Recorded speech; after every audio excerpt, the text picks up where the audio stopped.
we can hang out here and chat, but then we'll, well,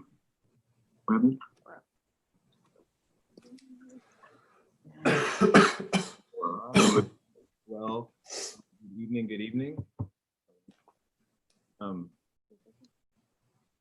We're making sure that we're live and all the technology as it should, and then we'll be with you in just a minute. So let's make sure. Okay, there we go. I think we should be good. With you in just a minute. There we go. So let's make sure.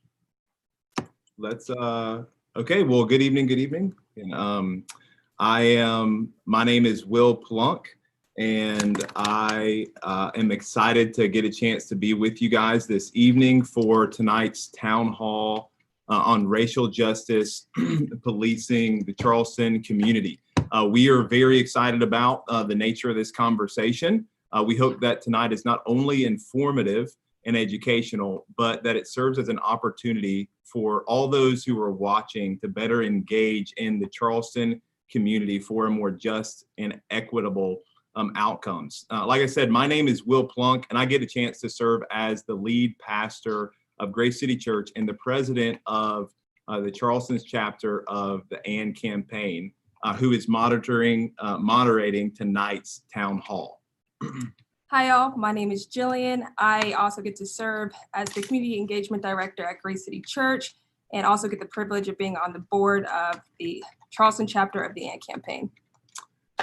So we're glad to be with you, and we are making sure that everything is working on YouTube Live to make sure that the nature of the conversation is heard and that the community gets a chance to see it. One of the things I'll go ahead and tell you about the AND campaign and what we hope to accomplish with in general. So for us, the AND campaign is an organization that exists to apply biblical values towards social justice. It really is to educate and organize Christians and the community for civic and cultural engagement that results in better representation, more just and compassionate policies, and a healthier political culture. So that's why we exist, and we hope that this town hall will really just help accomplish that mission. We do have some great panelists who are going to be with us tonight, and I'll throw it to Jillian as she gets a chance to set that up for us.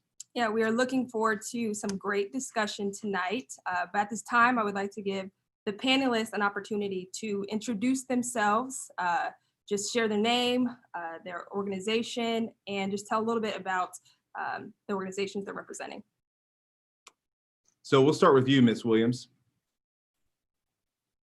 Before I introduce myself, I want to let you know that there are 91 people waiting on someplace else, and they say that it is not quite live yet. So just wanted to let you know that. But I am Treva Williams. I'm the lead organizer with the Charleston Area Justice Ministry.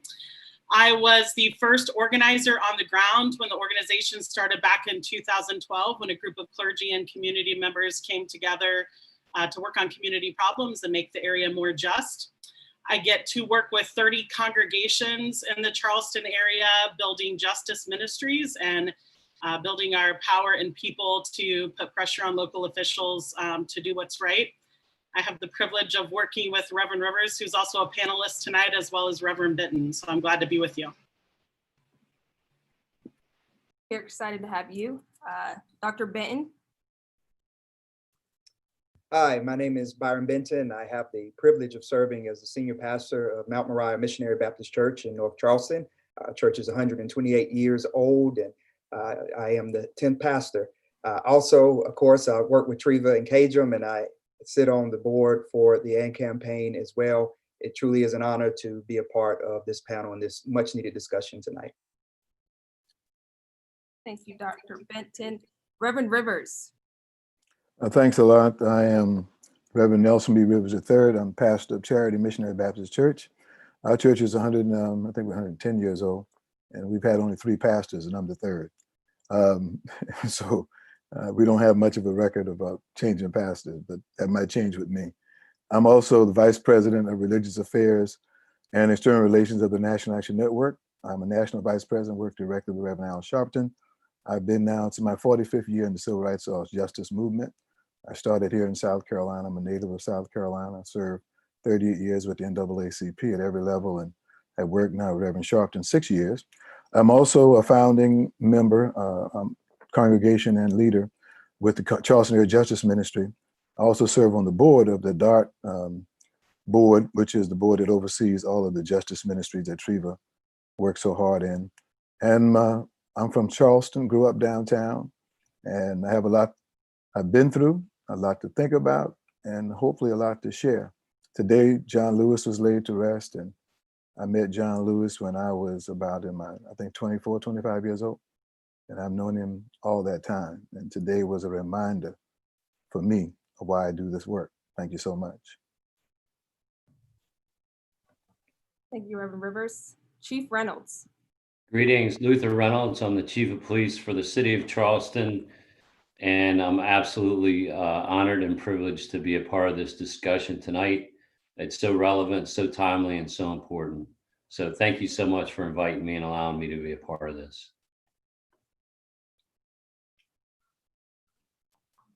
Mr. Knaack. Hi, good evening, everyone. My name is Frank Knaack. I'm the Executive Director of the ACLU of South Carolina, and we greatly appreciate the opportunity to be a part of this conversation with all of these panelists and with the greater community tonight about this pressing issue that has been around for a long time and remains. If you're not familiar with the ACLU, we actually just celebrated our 100th birthday earlier this year. And the South Carolina affiliate of the ACLU, which I'm the Executive Director of, is a little over 50 years old.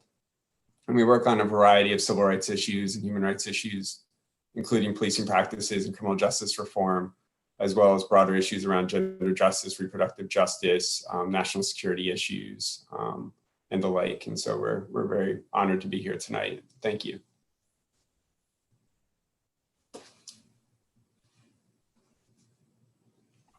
So we have people coming over from the previous link to this one. And so if you are just now jumping on, again, this is a town hall on racial justice and policing in the community. And so we really do hope that this conversation will be constructive and helpful. We're going to go ahead and get started. And the way that we wanted to start the conversation was to really ask everyone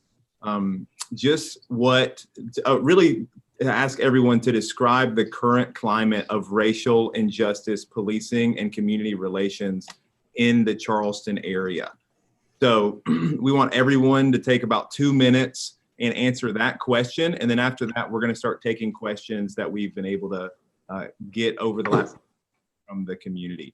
But we can go ahead and begin the same order that introductions began with. So Ms. Williams, we'll begin with you.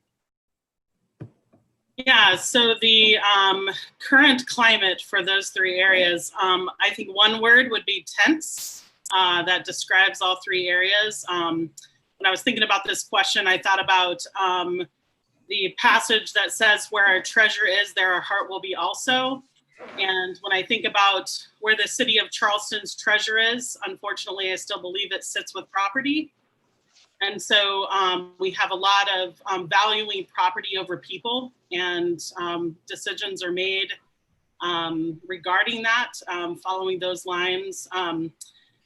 I do think, we have leadership in place. We have community members in place that really want to push forward and create a more just community. But we have some that are just dipping their toes in the waters of justice. And when things get a little bit tense, those toes are quickly pulled out, and we resort to what Charleston has always been and always done. And it's going to take us immersing ourselves in that water and not just conveniently placing our feet in it when it works for us, when it's profitable, when it's a good story to tell, but instead to commit to being a just city that really could lead this country.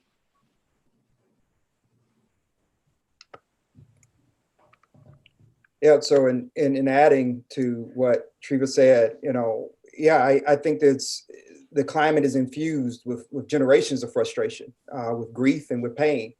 And there's a bit of ambivalence there as well. I believe many understand the value and the service and sacrifice that law enforcement gives, but there are long-standing generational breaches and pains and wounds, broken trust and trauma, very much a lot of trauma that has existed. And it takes very little energy to ignite passionate anger and discontentment, and all that's emanating from deep reservoirs of pain.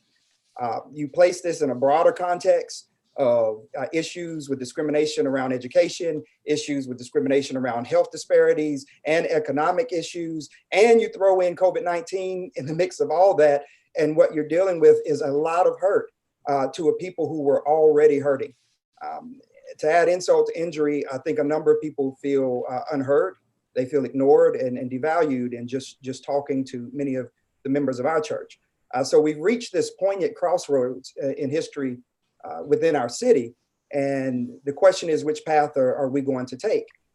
I do believe at the same time, the climate is opportunistic, that people have and sense that we have an opportunity here to really build a bigger and brighter future. And there are just concerns on whether or not we will have the tenacity and we will have the stick-to-itiveness in order to move forward in the path that really brings us to wholeness.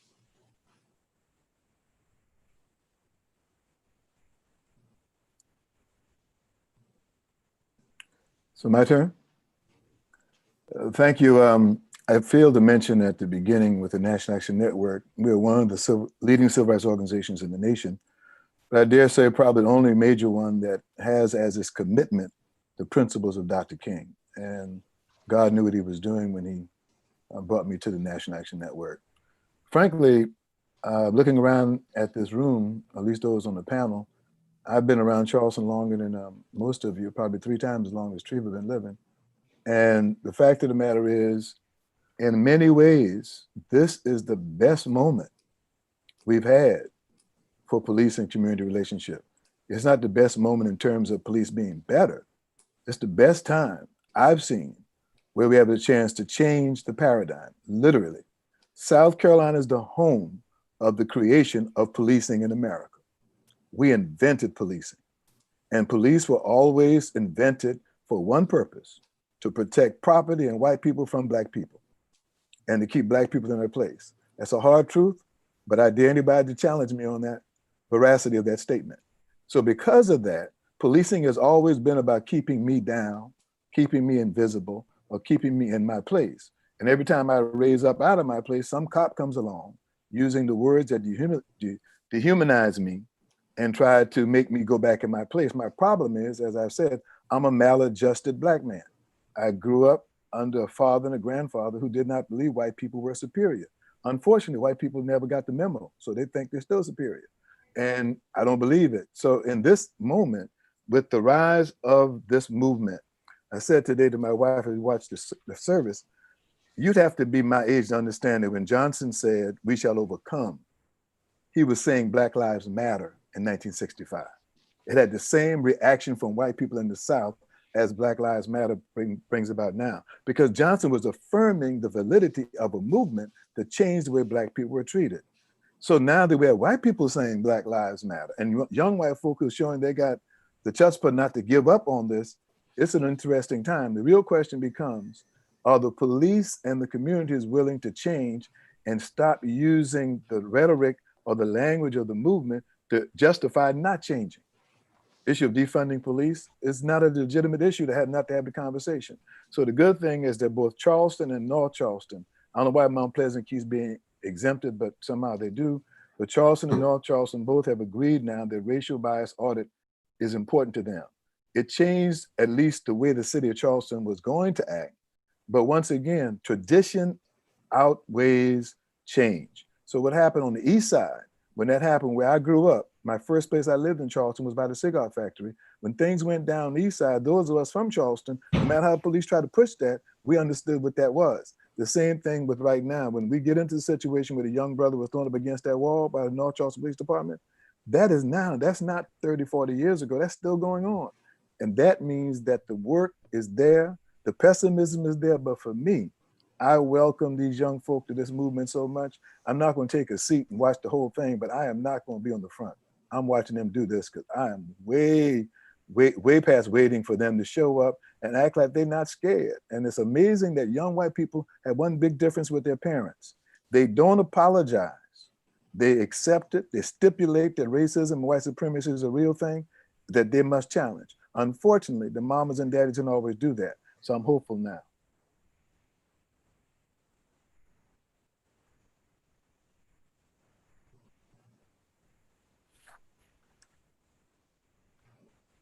Reynolds. Is it my turn? Okay. I'll say this is a time that is very humbling. It's very painful. And there's a loud cry for justice, which I share, for reform, for accountability, for transparency.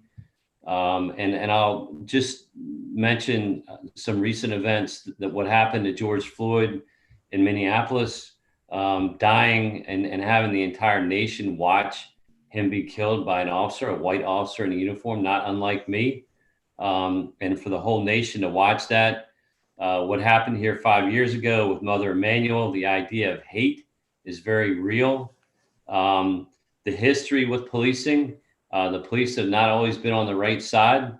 And we have a lot of, I'll also say what I think are very good things going on with the Illumination Project, with our racial bias audit, with our strategic plan, with our Citizens Police Advisory Committee, working with groups like CAJM that have clearly demanded accountability, transparency, reform, better practices, better outcomes.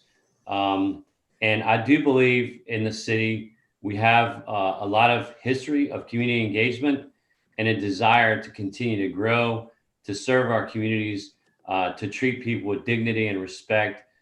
And this is, I agree with everybody on what's been said so far, a very good opportunity for change. And we embrace that. We embrace this conversation. And I recognize that it's not going to be easy. And I'm here. I think what we need to do a lot more of is listen and probably talk less. I'm privileged to be a part of this process and this movement.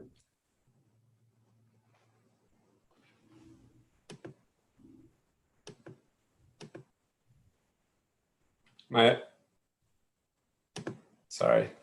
I appreciate everything the chief just said, but we have very deep concerns with the current climate. As many of you know, earlier this month, Charleston Police Department, the County Sheriff's Office, along with SLED, increased police actions in Charleston. And unfortunately, we know what happens when police go down this road. It's not new. All this will do is further criminalize Black and poor people. The claim that residents want more policing shows that CPD is disregarding huge segments of the Charleston community, especially Black voices. For months, Charleston residents have sustained protests and demonstrations against police brutality and targeted over policing in Black and brown communities.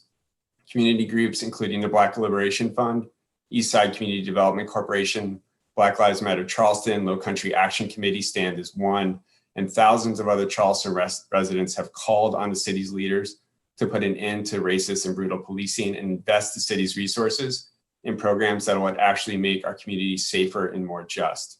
A blanket claim that residents want more policing dismisses the thousands of Charleston residents who have spoken out on this issue. The recent police escalation comes nearly 2 months after Charleston area law enforcement, including CPD, participated in mass police violence on May 31 in Marion Square. And I was standing there when they deployed potentially lethal weapons against people peacefully protesting for racial justice and against police violence. And later that night, we learned from our community partners that police brutality continued into the East Side community. Yet CPD continues to ignore community calls for an apology and investigation into the officer's action. Just yesterday, we had to send a second letter to the city of Charleston asking CPD to publicly explain their rationale for responding to nonviolent protests against police violence with more police violence. We are in regular contact with community groups and leaders from across the city, and the concerns we have heard are consistent. We need more services and less policing, yet CPD and the city are going in the opposite direction. this is further undermining the community's trust in law enforcement. It's been over 8 months since the publication of the racial bias audit, which found, among other things, that Black community members were 2.8 times more likely to face use of force from CPD officers. And despite the serious concerns documented in the audit, I looked at the 2020 data on the CPD website and just pulled, for example, marijuana possession. So a simple possession of marijuana first offense. And so I pulled that for the reason that we know Black people and white people use marijuana at roughly the same rate. And so it gives us an apples to apples comparison. And so just a rough estimate count, looking at 2020 data, Black people are around 8 times more likely to be arrested for marijuana possession in Charleston and about 10 times more likely to be cited for marijuana possession in Charleston. And these huge disparities are an increase over 2019. So I think we're going in a disturbing direction. The recent police abuses coupled with the continued massive racial disparities in the enforcement of our laws is a contradiction of the city leaders' claims to be invested in racial justice. Over the past several years, the city of Charleston has taken steps to demonstrate to the community a concern for racial justice, including apologizing for its role in slavery, commissioning the racial bias audit, establishing the Special Commission on Equity, Inclusion, and Racial Reconciliation, and more recently removing the Calhoun Monument from Marion Square. Now is the time to follow these gestures with concrete actions to address the community's concerns. In the birthplace, as was mentioned earlier, we're in the birthplace of policing in America, police force that came out of a slave patrol. And so we think it's time for serious reforms and for the community's request to be honored. Thanks. Yeah, thank you, Frank. And thank you all for your just assessment of where we are. We do desire for this town hall to be one where we can honestly hear from the community and have good questions asked and answers presented where there are some. And so we're now moving into a section of our time that's just called community questions. And these are questions that have been submitted by different community members over the last few weeks from our online submission forum. And so what we'll do is we're going to ask a question to one or two of our panelists, and they have 3 minutes to respond to the question. If anyone else would like to respond to the answer that one of our panelists has given, they are allowed to raise their hand, and then we will call on them afterwards. But we'd ask that while someone's answering, you do keep yourself muted and allow them to finish their answer. As we are getting close to the 3-minute mark at 30 seconds left, you might hear a bell, and that means that we're nearing the end of that answer time. So that's how this section will work. And we're gonna begin this section by asking you, Chief Reynolds, the first question, and it's this: recently, the city police increased police presence in Charleston. In a video released by Police Chief Reynolds, you cite that the reasoning was due to, quote, a significant trend of violent crime over the last couple of weeks. What evidence do you have that suggests that this was the appropriate solution? Given the response from the community, would you make the same decision again?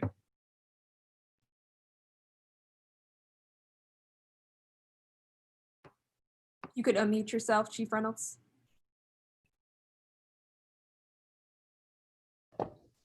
Thank you. I'll say a few things. One, I regret that the message that we sent out, the press release, was written in the way that it was, because it was highly offensive to a lot of people. And I think we could have worded it much better.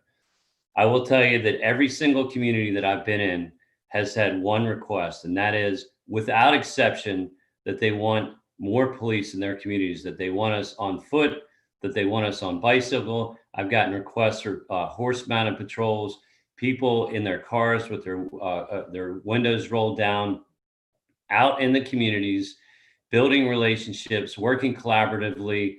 I can promise you that communities, and we've had, unfortunately, too many violent crimes, shootings. I was just on a scene this morning, overnight, for a couple hours, where we had another homicide last night. We had a homicide a week ago. We had 2 homicides the week before that. We had a homicide a few weeks before that in Gadsden Green, in Hazelwood, and on King Street, and last night again in West Ashley. What I hear from our communities is they want to be safe. They want their children to be able to go out and play on the playground. They want their children to feel safe in their communities. And we have young kids This is not hypothetical, who are afraid to sleep at night because of a bullet might come through the window in the apartment where they live. And they do not want to feel that way. Their parents don't want them to feel that way. And communities that have experienced shooting after shooting after shooting, where they wake up in the morning and there's bullets riddling the cars outside. And we've had other shootings that were near homicides. Last weekend, we almost lost somebody who was shot 4 times. We need to be out in our communities. We want to work. The number one priority, number one tier was community building, relationship building. I call it relational policing, where we're solving problems. We're listening to our communities. We're treating them with dignity and respect. We're not doing what is feared in the old days, I'll call it, where we are arresting everybody that was moving on the street corners. We were clearing out the street corners, racial bias, stop and frisk, broken windows, all those things that have been described, and militarizing our city, we are not doing. What we are doing is going out in partnership with best practices, treating people with dignity and respect, building relationships, and doing everything we can to keep our community safe. We were about 70 people under complement, under staffing. We asked some area jurisdictions at a time where we're dealing with COVID, we're dealing with protests, we're dealing with increased violent crime, and a whole variety of other things. We've asked some of our partner agencies to come into the city and to assist us in some of these efforts. What we are not doing, and I have to emphasize it, is we are not militarizing our city. It was poorly communicated in that press release. I regret that. We have reached out and met with a lot of different groups. I've done interviews, and we've done a lot of communication to try to overcome the fear that was created from that press release. But I assure you, we want to be judged by our actions, not just by our words. And we are very interested in accountability, transparency, justice, and helping our communities. Thank you, Chief Reynolds. We would like to give time for response. Reverend Rivers, we saw that you would like to respond. You have 60 seconds. Yeah, 3 problems. I commend the chief. We met when you first got there to talk about this. I want to say to him what I've said to him before, that crisis is when leadership is important. The release not only should not have gone out, the action shouldn't have been taken, because the release announced an action. The action was the problem. The release was poorly done, but also the fact that you didn't have some black folk who could tell you that's a bad idea. Why is it a bad idea? Because you just said you're not going to do it. Now you're about to do it. You don't have enough credibility to think it's not going to happen. Finally, as much as we hate that the white gentleman was murdered downtown, a lot of folk in the community understood what that meant, Chief, and they may not have been able to tell you. Let me tell you, it seems like white life matters more than black life. That may not be the message, but we know about when the days came when nobody got up and said, we're going to get tougher when a black person was killed. We're going to get tougher when a black person was killed. But when this happens, we're going to get tougher. That may not be the message you meant to send, but that's the message that was received. The way to avoid that is to have folk in the room on your staff who can tell you that's a bad idea, dude, and you listen to them. Right now, you don't have that. Thank you, Reverend Rivers. We wanted to give Treva or Ms. Williams a chance to respond. You have 60 seconds. Yeah, I want to just emphasize, Chief, that this is not about the press release. This is absolutely about increasing the number of police on the streets. And we tried to say that Friday, but you kept emphasizing the press release. It's not about the press release. It's about the number of police on the streets. We spent 5 months as an organization with community members. Community members led a research effort on best police practices. There is no evidence that increasing communities safer. There's just none. It actually has the opposite effect. And so, I mean, the problem of this is not just at your feet, it is at the community's feet as well. We've got to understand what does make a community safer is investing in education, investing in economic opportunities, those kinds of things. Increasing police, it is a placebo effect for our white community members, and that is all. Absolutely. All right, we're going to move on to the next question. This one is for Ms. Treva Williams and Reverend Nelson Rivers. What are some meaningful ways to address concerns of the most marginalized citizens in the city of Charleston who are most likely to be negatively affected by increased police presence on the peninsula. We'll start with you, Reverend Rivers. Thank you. It takes courageous leadership. What we've been beset by in Charleston for years is really not courageous leadership. Leadership that wants to get along, leadership that wants to be liked. Example would be the chief did a good job of describing what was before he got here, but the Illumination Project had nothing to do with it. And that was Cajun and other folk who did the work, but Illumination Project makes a better narrative than the truth of confronting the problem, being persistent in that confrontation, not backing up and not backing down, and only accepting that. So what would have to change, the things that could happen right now, is, Chief, I still think you need to have a press conference.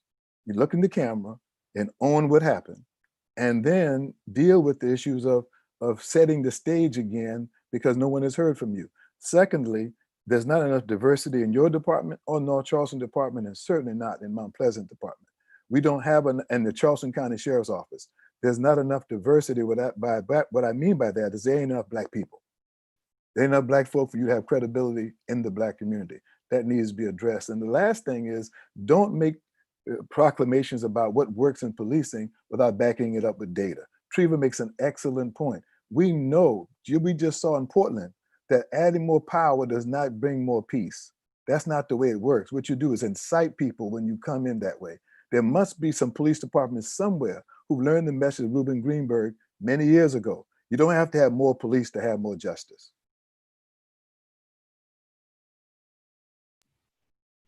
Yeah, I agree with everything Reverend Rivers said. I think I would just say that the most meaningful response would be to ask SLED to go home, to pack up SWAT, to invite the sheriff's office to go back to the work they were doing, and to backtrack on that decision. I spent some time reading a little bit on City of Charleston statements on their 2020 budget, and they have this statement about public safety. They say, we value every citizen's safety and understand that safe public spaces and neighborhoods are essential to our quality of life. It goes on to say that we know that quality of life is first measured by how safe we feel. So we have a community of people saying, police are a threat to my safety. And yet our response is to increase police downtown or increase police across Charleston. So what does that say to that community? To me, it just carries on this kind of tired and violent history of this city where we value certain people's voices over another group's voices. And so the most meaningful way to respond to this is to back up and say it was a mistake, and that, we're gonna do this the right way and with the best practices that are out there. And it's gonna take, as Reverend Rivers said, courageous leadership to do that. And there's many of us who will stand behind that.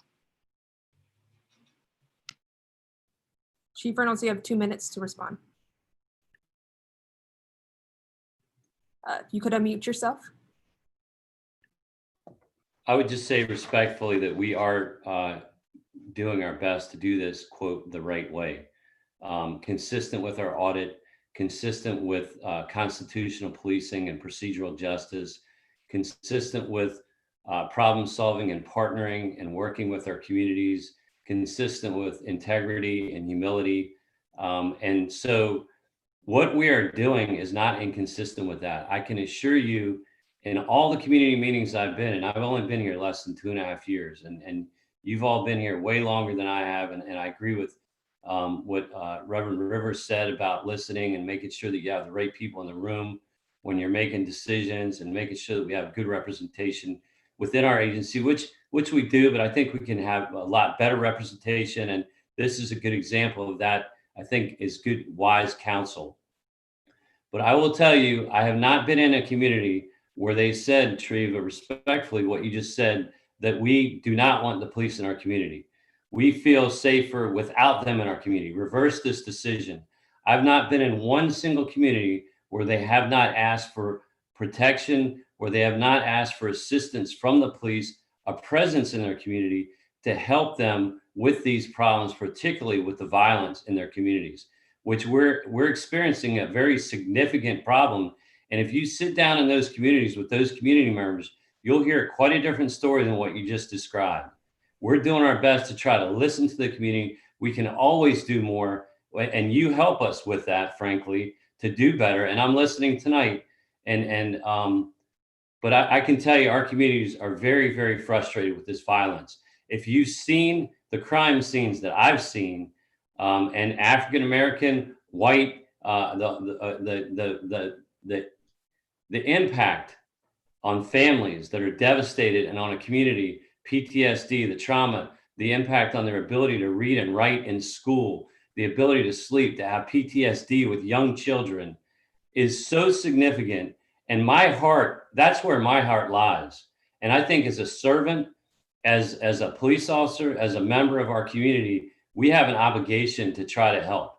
Not to be a militaristic force, not to be I don't disagree with you that if you just put a bunch of cops out there heavy-handed, that is not going to make it better. I've seen it. And I've seen where you can disenfranchise a community. Everybody is a part of safety in our communities. It is not a police-centric issue. It's everybody working hand in hand together. Thank you, Chief. We're going to allow Mr. Knaack to 60 seconds to respond. Thanks. I think we very much kind of agree with what Treva and what Reverend Rivers said regarding kind of the myth of policing as a public safety force. But I think what I wanted to talk about was kind of the fact that the chief came back to the audit and kind of letting the audit run its course. And I think one of our most serious concerns around that strategy is the audit itself fell short. The audit is about procedural justice, not the role of policing in our society. And, this is not all on the chief. This is because our political leaders have turned police into society's solution for drug use, for kids misbehaving in school, for mental illness, for homelessness. All these issues that police don't have the tools or training, nor should they have the tools or training to deal with. Police officers have handcuffs, they have tasers, they have firearms, they have pepper spray, they have the ability under certain conditions to use lethal force to make arrests. They can't provide a living wage, they can't provide housing, they can't provide substance treatment.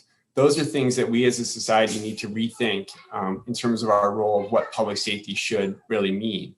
We've come to this narrow conception of public safety as things around crime rates when, what we're looking in Charleston, if you go to the east side, and the climate impact there, particularly in the Black community. When we talk about homelessness, when we talk about, kids are about to go back to school without access to, the internet, when they were going to have an online courses, things that are actually going to undermine the ability for us to have a public safe community and kind of a productive future. Those are the things that we should be talking about. But this kind of going back every time to thinking that policing is a solution to all society's problems is deeply problematic. And the fact that our audit ignored all that is troubling. The audit talked about procedural reforms. We can implement all these procedural reforms we want. That's not going to fix the fundamental problem, nor is it going to fix the kind of the smaller problems that we think it'll fix. For example, going to what happened with in Minneapolis with the murder of Mr. Floyd. That officer who knelt on his neck for 8 minutes and 46 seconds violated a department policy. Those officers who stood next to him and watched for those 8 minutes and 46 seconds violated department policy. So the thought that we were just going to change department policy and have any real impact is not serious. We have tried this for years. It doesn't make a difference. We want to transition. The next question will be to you and Dr. Benton. And it's this, Charleston has a history. How would you explain the correlation between the existing racial disparities in healthcare, economics, housing, education, and policing to some of the history of Charleston with slavery and oppression in this area, the Charleston area specifically? We'll begin with you, Dr. Benton. Sure. Well, first of all, let me just say that when it comes to policing, law enforcement is heavily influenced just by the laws and the social structures that are already there. And I think that the biggest example we have right now that we saw this week was when the late Congressman John Lewis's body went back over the Pettus Bridge, right? And that was the same bridge that we saw Bloody Sunday happen in during the Civil Rights Movement. And the blood happened because of law enforcement at that time. But this time, the state troopers were saluting his body as it went by. Well, what has changed? Society has changed. What is acceptable has changed. What it means to be a law enforcement agent has changed in that circumstance. But going back to the original question that you just asked me, I believe that there's a foundational component that connects all of these things together. And part of our issue, we're trying to silo it.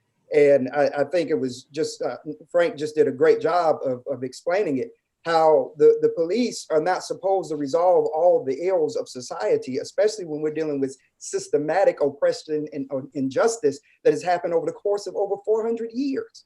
And so what we're dealing with right now is we know that there's a correlation to if there is an economic disparity, that crime is going to increase there. If there's an economic issue, that there's going to be an educational issue. If there's an economic issue, there's a healthcare issue. And all this works together to create problems. And I believe that the substratum of all of that is economics. And that goes all the way back to what the President James Madison called the original sin of America. Why? Because when it comes to slavery, it was all about economics. Slavery was the economic engine. It goes back to what Treva was saying about we care more about property here, where what about when people were property? And as a part of that enslavement, it was all about oppressing economically. So let's give an example of that. The Emancipation Proclamation happens, 1863, President Lincoln signs it, right? African Americans had 0.5% of the wealth in America. In 2019, African Americans had 1.5% of the wealth in America. So why is it that in 157 years after the Emancipation Proclamation and over 155 years after the ratification of the 13th Amendment, that African Americans still have not been able to gain any ground? It goes back to the same thing that Dr. King said on the March on Washington in 1963, when he quoted in his famous I Had a Dream speech and said that America has written a check, a bad check to African Americans, and it has been returned saying insufficient funds. Over the course of this history, we've had to deal with racial inequality. We've had to deal with redlining. We've had to deal with you name it. And then we sit in the place where John Calhoun, that history and that statue represents that economic oppression. And our school systems are struggling. And if our school systems are struggling, we know we're going to have a crime issue. I personally am tired of having to eulogize 22-year-olds and 20-year-olds, which I've had to do both already this year. All that is a part of this greater systemic issue. So I know my time's getting ready to run out. So let me try to bring this home. Until we decide that we are going to holistically address the racial wealth gap in America, and we get everybody on board holistically, because this is something the police force can't do. All they can do is enforce the laws. They're not the ones who make the laws. And the ones who are making the laws and the ones who are going behind closed doors and creating these processes that are going to disenfranchise people are the ones who really would need to be at this table as well. But what we do instead of addressing the racial gap is we gentrify the disparity problem. We displace the disparity problem. And now we've moved the problem down the street to another law enforcement or municipality's jurisdiction. We need leadership across the board that is committed to healing holistically the cross-generational wounds that have existed in our society. And here in Charleston, we're in the hotbed of that and of the origin of it. Thank you, Dr. Benton. Mr. Knaack. Thank you. Sorry, make sure I'm not on mute. Apologize. No, absolutely. I agree with everything that was just said. You know, in the Charleston area, Black people are stopped, arrested, convicted, incarcerated at staggering rates compared to white people. They're more likely to be harassed, shot, and killed by the police. Black people are also more likely to lack housing, transportation, a living wage, quality public education, comprehensive healthcare, healthy foods, clean air and water, affordable credit, to name a few things. And none of this is by accident. From colonization, slavery, through modern racist and exploitative policies, including regressive taxation, redlining, as was mentioned, the war on drugs, we have systematically exploited and denied basic human rights of Black people. And while Black people face the brunt of these injustices, poor white and other marginalized people are also harmed. Police have been and continue to be a key mechanism for enforcing many of these racist and exploitative policies. With the abolition of slavery, the role of police shifted from protecting the institution of slavery to protecting the revised economic and political order, with white people still the oppressor. This regime included enforcing some of the earliest versions of voter suppression, including poll taxes. In the decades since, we have moved from policies including convict leasing, Jim Crow, to the modern war on drugs. And in a country where a child's future is often determined by their zip code at birth, we can't just eliminate these racist and exploitative policies. We must also confront our history. The consequences of our history are everywhere, from the disproportionate number of COVID deaths in Black communities to, as was just mentioned, the vast racial wealth divide in this country. And just to give that some real numbers, the median household wealth in America right now for a Black family is $17,000. For a white family, it's $171,000. So to confront our history, we can't just dismantle these exploitative and racist policies and the institutions that they prop up. We must also take affirmative steps, including reparations, to begin to repair the harms that these centuries of oppression have done to our Black communities. Thank you, Mr. Knaack. 2 minutes for you to respond, Reverend Rivers. Thank you. Thank you, Dr. Benton. Thank you, Frank. What I wanted to lift up was this notion of not having the courage to deal with guns and guns violence. Primary to everything you said, Chief, is the access to guns and the use of guns.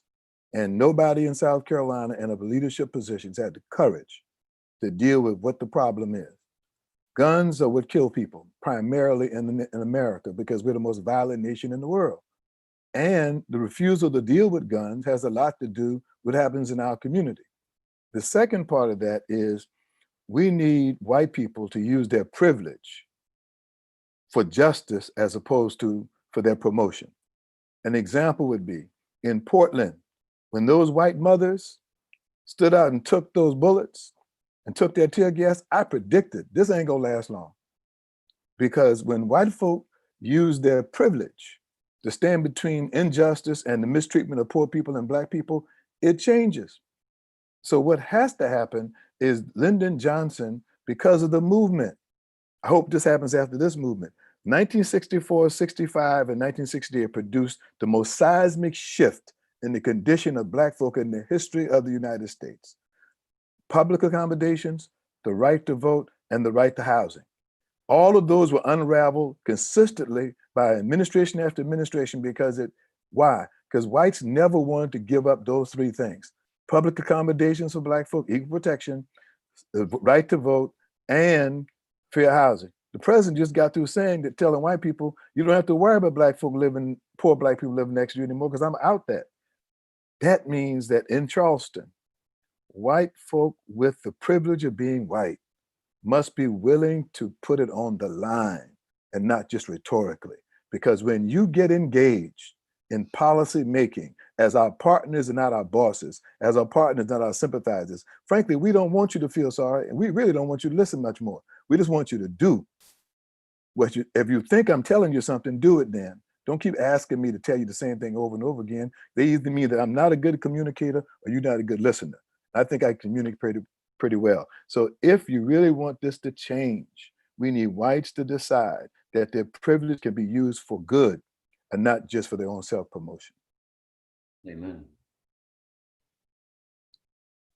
All right. Thank you, everybody, for your answers and responses thus far. So we acknowledge that this conversation is centering around policing and the Black community. So I'm going to direct this to you, Chief Reynolds.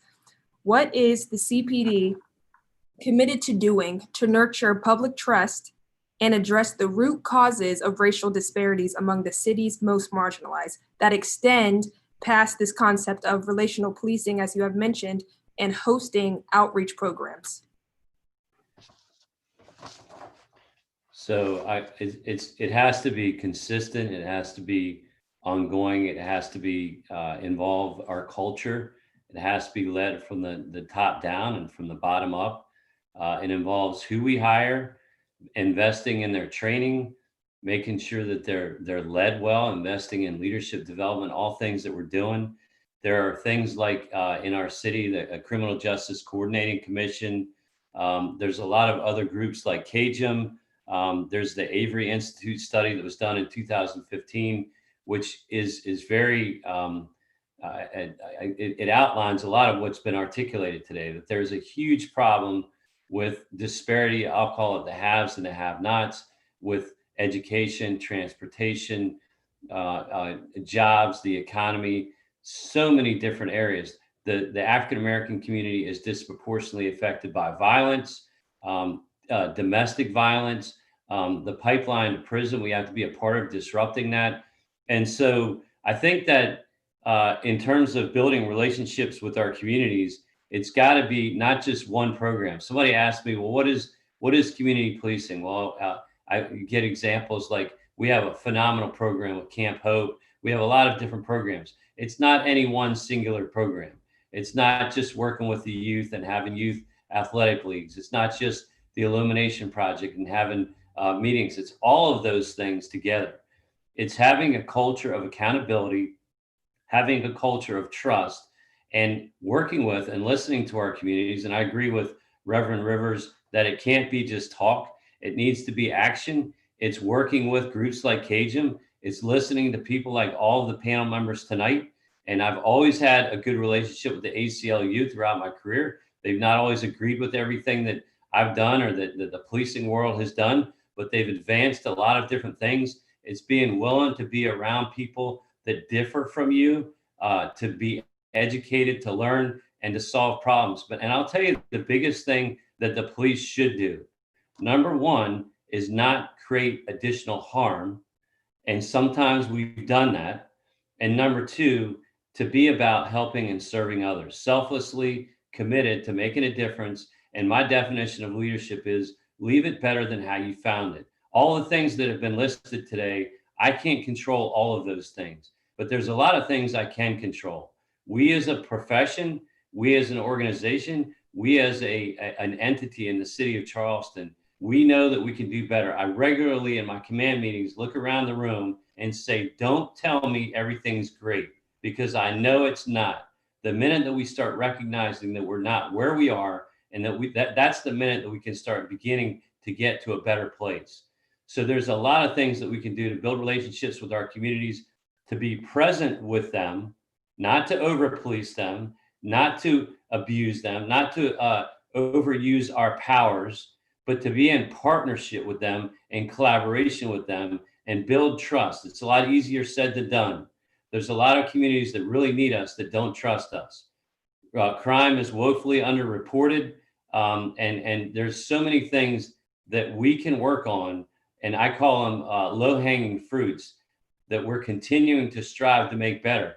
Some of those things have been mentioned today, and just day to day, we build our relationships one contact at a time, one problem at a time, one relationship at a time. Thank you, Chief Reynolds.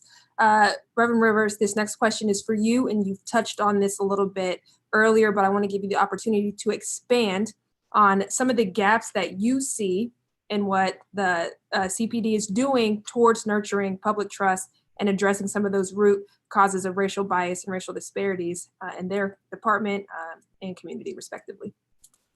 Thank you. One of the greatest marks of a courageous leader is to admit when she or he is wrong, and not just admit it, but do something about it. And the challenge is that police departments and leadership make mistakes on a regular basis, and they view it as weakness or a threat to their authority to confess that truth. So I would say to the chief, I don't think there's data that compels you to bring more police force to the reality of what our life like is in Charleston. An example would be this. You gave a great recitation of why it doesn't work. You got all these police everywhere, and people still killing people. People still shooting each other. And that's happening everywhere in America. So what changes? What happens in the community? And I think it was Congresswoman Ayanna Pressley gave this great response. If you want to know what it feels like when you're when you have minimum policing, go to the white suburbs. And you'll find there are very few police out there because they don't have to be out there. Why? Because schools are good, education is good, economic parity is there, a lot of folk are doing well. If you were to flip the script and just change the faces on the money, then you would see there would be no difference in it, because when you have African Americans in communities or Latinx in communities where they have these other things gone that hold us down, then policing is less necessary because, quote unquote, there's less crime and less killing. Killing follows the money. but also killing follows the gun, which is also following the money. So part of the issue is the courageous leaders would say, look, this ain't working. And nobody better to say it than the chief of police. And this is why it's not working. You think I'm going to be able to do everything when the truth is you're not willing to educate the young people, you're not willing to invest in them, you won't get rid of gentrification, you will not have housing that's affordable, and you will not raise the wage of living income. The fact of the matter is, Chief, you could have more success if they double the minimum wage than you put another 1,000 cops in Charleston. But you have to have the courage to call it out, because when you have the seat, that's the time to speak. Too many times folk who have the seat say the wrong thing. So my challenge to you is quit acting like I alone can do it. You know who said that, and you can't. So the truth is, the reason leaders get distinguished like a John Lewis or Dr. King or even a Barack Obama, you have to be able to own the mistake, but more than that, be a part of what you learn to change the direction of the future. And the way to do that is quit acting like the police can make you better by simply having more of us around. That does not work. If it did, then Portland would have worked last week. Thank you, Reverend Rivers. We'll move on to the next question, and this is directed to you, Mr. Knaack. There's a lot of controversy right now surrounding the defund the police movement and what it stands for. On the ACLU's website, it's written, quote, "Defunding the police will actually make us safer."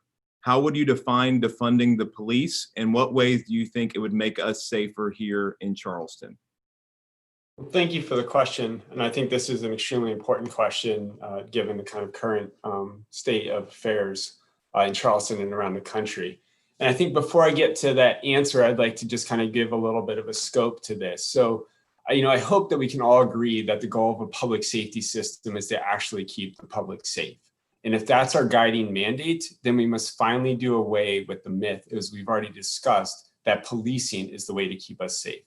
And so when the chief was talking about, giving these graphic crime scenes and, all these other graphic things about why we need more police, that's, again, not based in data. That is just kind of the rhetoric that I've heard over the years working on this issue in multiple different states.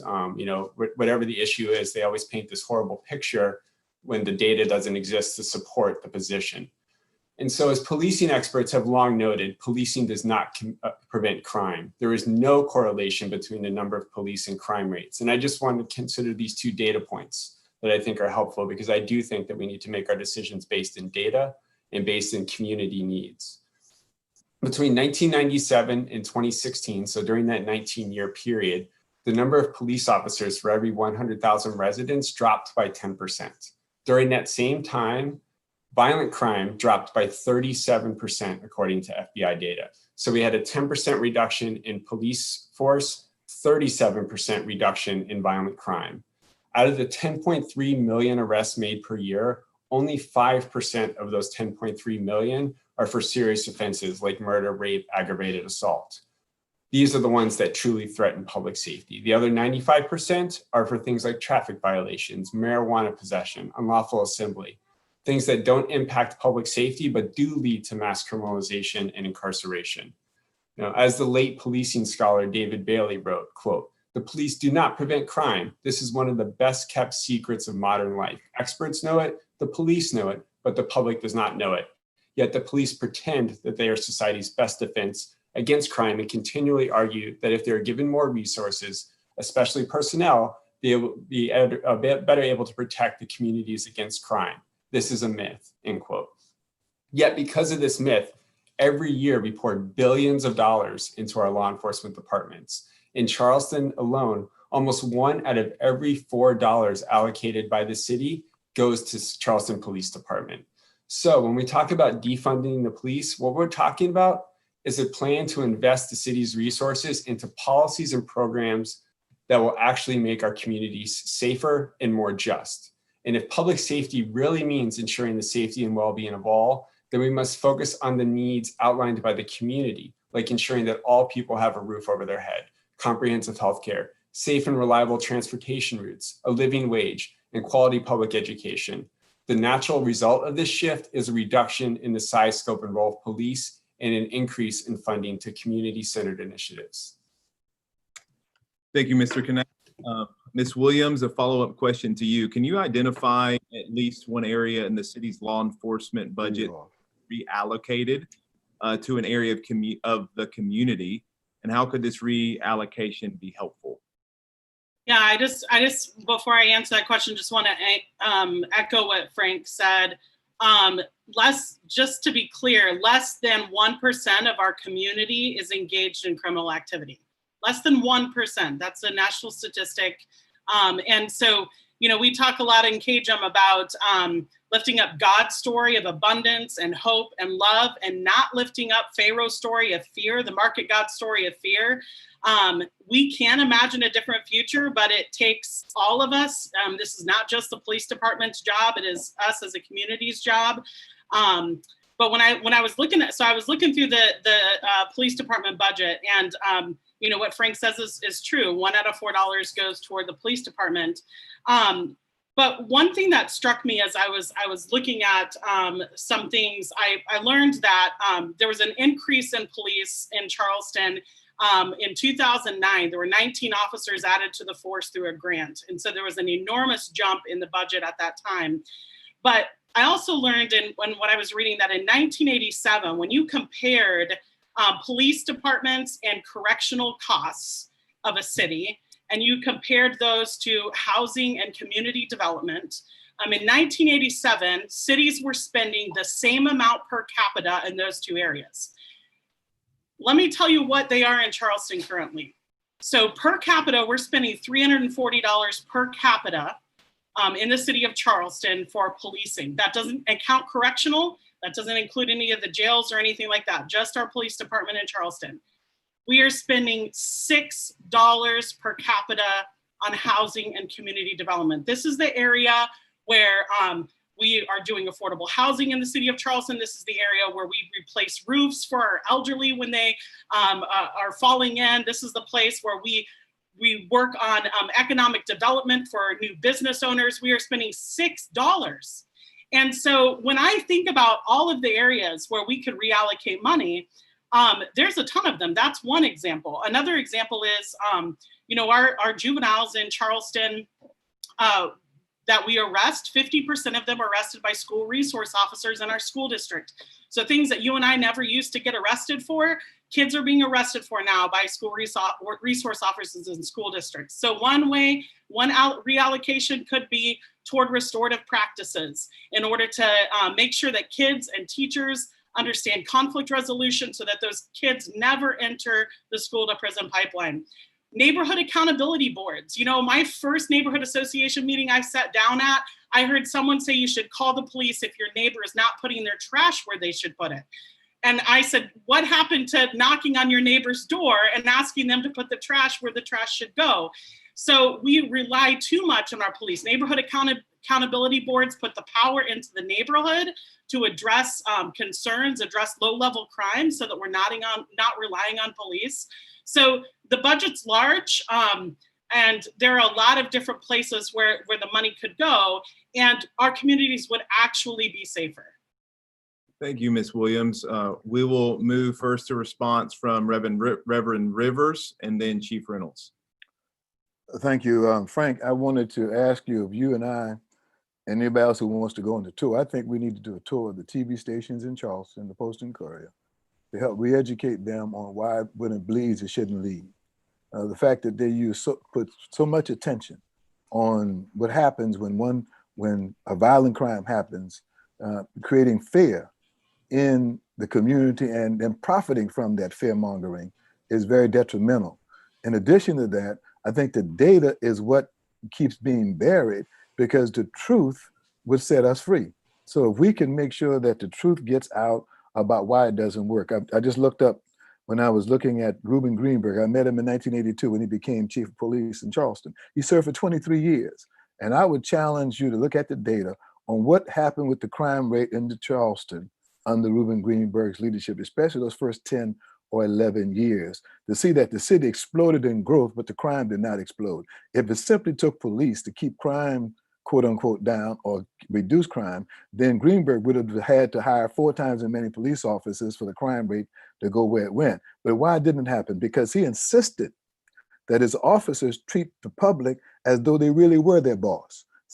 Fired one for cussing out a black woman in his first year on the job. And he told him, if you cannot treat the public with respect, you cannot work for the City of Charleston Police Department. At the same time, economic fortune started to change in Charleston for everybody. That's why the population exploded. But what happened? Gentrification pushed folk off the island because you didn't want to include them in the money. So they went to North Charleston, same thing happens. And you're chasing this because you won't own it. So Frank, one of the things that needs to help the TV stations and the media, without blaming them, re-educate them on why the story should be about what will make Charleston safer, what will make North Charleston safer, the Low Country safer. All the things we've talked about in the economic indicators that we refuse to do because it means somebody will have to finally come to grips. This is not pie. You don't get less if I get more. We all get some. Thank you, Reverend Rivers. To you, Chief Reynolds.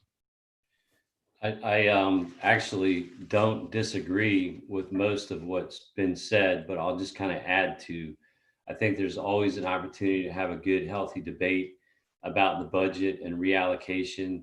I do agree that the police are expected to do way too much. There's been so much mission creep.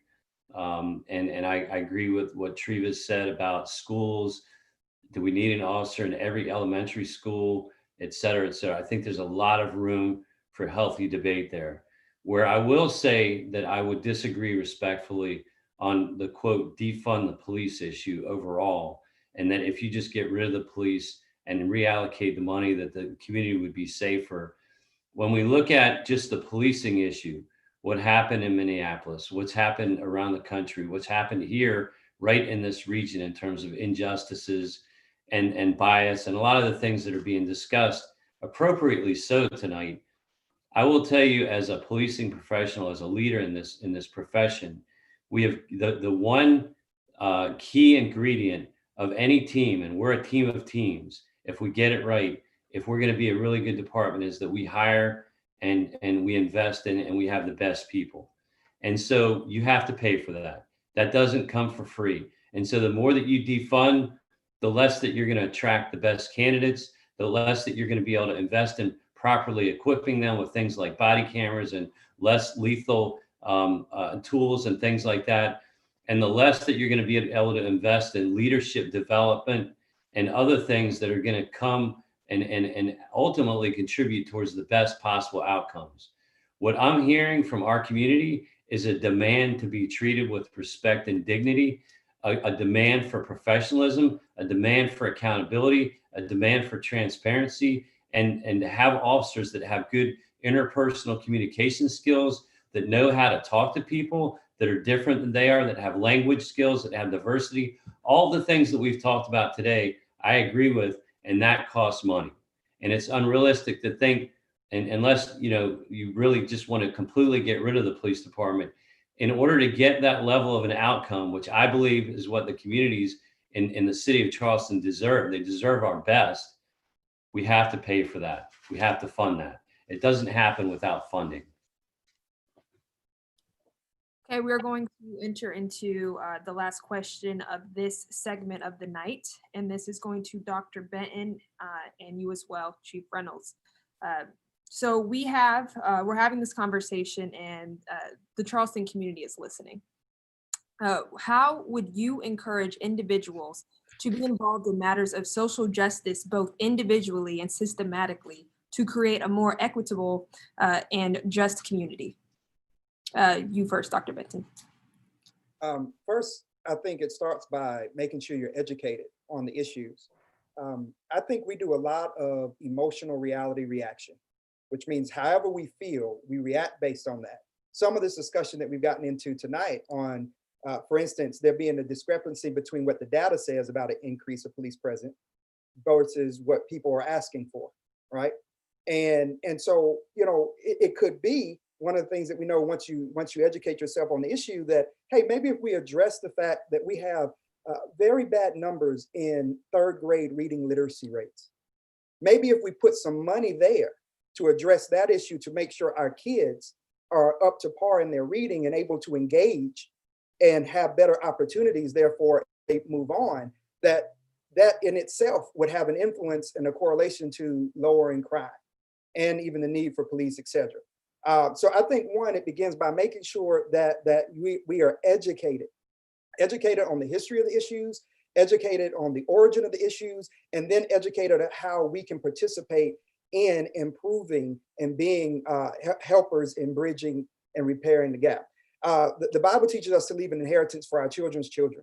So what I believe is that we should be leaving an inheritance of love and justice for our grandchildren.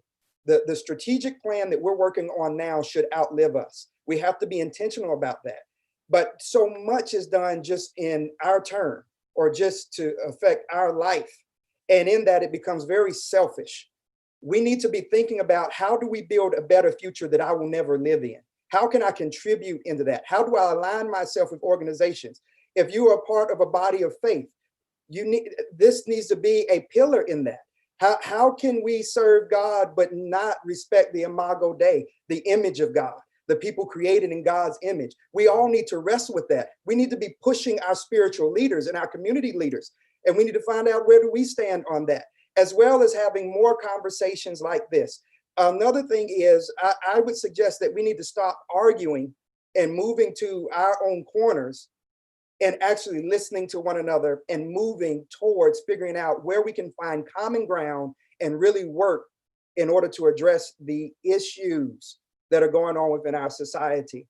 So I think it starts off by being well educated and informed before we make a decision or even before we speak. Chief Reynolds, same question for you. Wow. Dr. Benton, it's hard to follow that, because I agree with every single thing you said, and probably some of what I'm going to say is going to be a little bit redundant. I agree with the fact that we need to be educated. I don't think that process ever ends. I think as leaders, the more that we learn, the more that we know we need to learn. And I'm learning tonight, and it's of great benefit to me in my position to be around all of the members of this panel and to be a part of this debate. I think we need to be good listeners. I believe at some point soon, I hope, in our city can unite. I hope that, and I see, Jillian, I love your shirt, Grace and Unity. How can we make something happen? How can we use this movement, this time of tension, this time of pain, and this time of conflict for good? How do we come together and make change? People are demanding justice and change. I agree with that. I want to be a part of that. I want to lead in a direction that is able to. So we need to have more engagement. We need to have people complain to the police. That's a simple thing. We have set up a complaint process where you can call, you can email. There's a lot of different ways that you can complain. We've changed our internal affairs investigative process. I believe we're doing a lot of things so that people would be responded to and that we would have accountability. And so creating work groups with our audit, with our Citizens Police Advisory Council, I would love to see more people get involved with us. There's a lot of high-level demands with this debate right now in the nation, demanding to get rid of chokehold policies and all those things. We did that years ago. We want to go much further than that. We want a much higher level of outcome, accountability, engagement. I've seen, 8 demands of departments. We've done all those things. We don't want to just make a press statement or a photo op. We want real change. And I want people to hear that. I don't want to just say that. I want to be a part of that process. CAJM has demanded that. They've engaged the city over the last several years. They're engaging others around the region and around the state. I believe good is beginning to come out of that. And I think that the only way that we can get safety in our communities is with everybody engaged in the solution. We all have to be a part of the solution, working together. And so I hope that's where we're headed. That's where I want to be. And I'm so thankful for the opportunity to be a part of this panel. Thank you. We will give a minute and a half to both Reverend Rivers and Frank Knaack to respond. Thank you, Dr. Benton. Open up a door of opportunity. I would first say, if you have those watching and listening, if you're part of a faith tradition, whatever that is, a mosque, a synagogue, a temple, a church, join the Charleston Area Justice Ministry because impact happens through organization, and organization happens through being consistent in your work. That's what CAJM has done. If you're not through an organization of your church or your faith tradition, then join a civil rights organization that does work.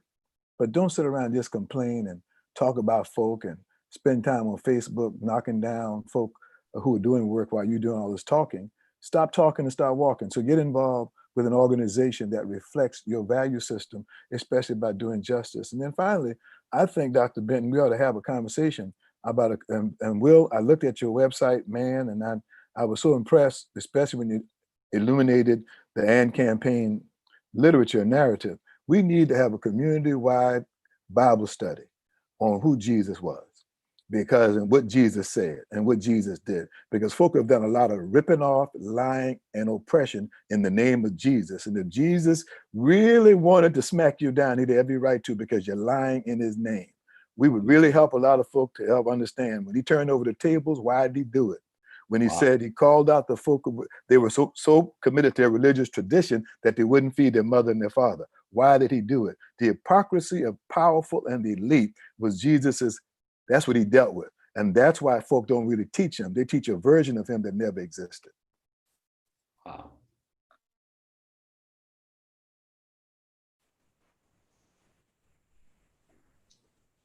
And just to follow up on what the chief was saying about bringing high level demands to the chief and to the city, I think that is something that has actually been happening now for months. And so my concern when we talk about more study groups and more kind of panels and more things of that nature, all that does is push the issue and push the solution down the road. I've been doing policy work for many years now, and whenever I hear politicians talking about we need to have another study group, what that means is we're not going to deal with this issue now. We'll deal with this issue 5 years from now. And so what we have seen over the past several months, over the past several years, and the chief himself noted that we have police doing too many things, and we have very concrete reforms that have been brought to the table by community members across Charleston and across South Carolina, across this country, around ending the war on marijuana, around getting rid of police as a response to mental health crisis, unless there's some severe nature. But there was a great article just recently out of Eugene, Oregon, where they have a new program program that's been around for decades, that has basically drastically reduced the role of police in responding to 911 calls around mental health crisis, and to create mobile mental health crisis centers that are outside the context of policing. There are multiple concrete things that we can be doing right now that would reduce the role of police in our society to a way that would make our communities safer. And so I think I just get nervous when we talk about more studying, more thinking. Those have already been done. The communities have been talking about these issues for decades.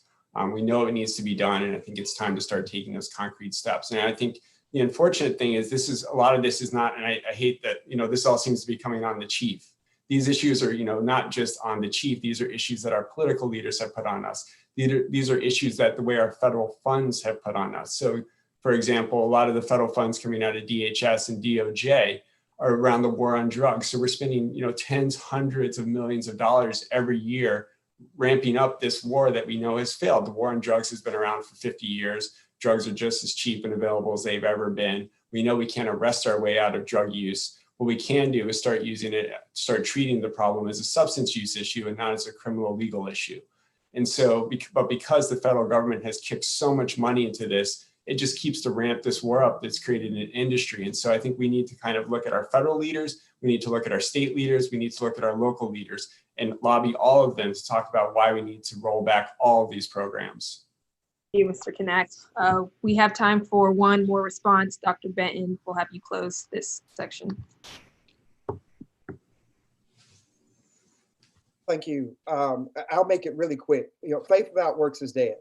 And we have an opportunity here to activate our faith. Jesus, in his first Sermon on the Mount, he starts by talking about what the kingdom of God looks like. And it starts with the poor, and that the poor receive. And then it's those who are in grief. They find comfort. And so the kingdom looks a lot different, I think, by the way the world system tends to operate. What I would say is to all of us, if you have watched this and you have not been made to feel uncomfortable, then you weren't listening. Something we said, something should have made you feel uncomfortable, because truth is uncomfortable. But we grow through truth. Truth liberates us. Truth sets us free. And what we need is more truth talking and truth listening and truth telling. And then maybe we can all be set free. But we have to buy into the fact that we're going to be made uncomfortable. You're going to have to deal with people who don't look like you, talk like you, even believe like you. But somehow when we all come together, that makes kingdom. That makes us grow. Our differences actually make us better. And I'll leave it at that. Thank you, Dr. Benton. And thank you all for the community questions portion. We're going to move now into a time of open forum. So during our town hall thus far, we've had a number of people who've been submitting questions. And for those of you who are viewing online, you can continue to do so, because we'll have close to 30 more minutes of question and answer time with these panelists. And the open forum time will be similar to the community questions segment, in that some of the questions will be posed to specific panelists and others to the panel as a whole. You'll have 3 minutes to answer the question, and then there will also be time for responses as well. The first question is to Chief Reynolds, and this is from Latasha, and just says, in what ways has the CPD prepared to eliminate policies and practices that lead to disproportionate arrests and incarceration of poor Black and brown people? So I would say that one of the things that has been ongoing for several years now, and is the Criminal Justice Coordinating Commission has done a lot of work with the overall criminal justice system here, with cite and release and for minor drug offenses and a variety of other things, to try to lower the level of incarceration. I also believe that there's been a lot of work since I've been here and over the years to build relationships with the African-American community. I can tell you that before, during, and as we move forward with our audit, and I think just to Frank's point of it's time to stop talking and we need to start doing, I agree with that. There's so much low-hanging fruit. There's so many areas that we can improve. We've redone our traffic division, for example. We found that there's a lot of people that were being stopped, as really has been articulated today, to write tickets. And that ticket issuance is not important to me. What's important to me is saving lives. It's reducing collisions, reducing fatalities, reducing areas where we get high complaints and we have quality of life issues around schools and other things like that. There's a lot of good that we can do in traffic. And it's the number one complaint that we have. And it really involves education. It involves engineering. And one aspect of it is enforcement. I call it the 3 E's. So what are we doing with our traffic division? And I can go through each area of our agency and say, how can we do things in a way that we're making our community safer, that we're not treating anybody differently in terms of their race. We're not having disparate issues within the African-American community. And for that matter, that's something that the audit's looking very closely at, is our data elements. What are we doing with traffic, with arrests, with our field contacts? And sometimes if there's a disparate number, it doesn't mean that we're necessarily doing something wrong, but we don't have the data to really answer those questions. Those are very important questions for us to be accountable, for us to be transparent, for us to be able to have a good conversation with the communities that we serve. We need to have better answers when it comes to data analytics. And so we're building relationships. We're out present with our communities. Even with this current initiative, we're working with the youth. We're getting out and we're talking to people. We're listening to hear how they want to be policed. What's important to them in their communities? What are the problems that we could be better addressing? And those are things that we're doing with training, by creating a community-oriented policing division within our department. And there's so much more that we're doing to build the trust, to build the engagement, to build the collaboration, and to build those partnerships. And I call it relational policing. And it takes a lot of time and a lot of effort. It's one thing to say it, it's a lot harder to do it. Thank you, Chief. Reverend Rivers, you have 60 seconds to respond. Thank you so much, Will. Jillian, good to see you again. I want to thank everybody for being on. I have to jump off, as I told you, got an important church meeting to do, and Pastor Benton understand I'm about to meet with the deacons. So you know that's an important meeting. I leave you with just two things. Frank, thank you for making the point about studies. One of my quotes from down the years used to be, if I had all the money that y'all have used to study me, you wouldn't have to study me. Just give me the money, because that's my basic problem. The money you spend in studying Black folk, just give them the money. You wouldn't have to study us, because all the problems, most of them would be gone. I leave you, Chief, and everybody with this. Dr. King has many quotes I love, but my favorite quote is, a true leader is not a searcher for consensus, but a molder of consensus. And my Rivers remix on that statement is this: ultimate leaders do not try to do what is popular and try to make it right. Real leaders do what is right until it becomes popular. If we keep doing what's right, one day it will be popular. And John Lewis' life and legacy prove that if you will do what's right and not give up, one day right becomes popular. Might not look like it, but it's going to happen. So thank you all so very much. Thank you, Will, for the invitation. Thank you, Jillian, for your work. Treva, keep on doing what you're doing. I expect you to represent. Dr. Benton, let's holler at the brother. Let's talk later. Frank, let's go on the tour. And Chief, you're a good brother, because you're taking a whipping. Keep on moving. Thank you. Because I know a lot of folk would have said, the hell with y'all. Would have been out here by now. Thank you. Thank y'all. Take care. I hope the deacon meeting goes well. Thank you. I'm gonna make sure. We'll give 60 seconds to you, Ms. Williams, to respond.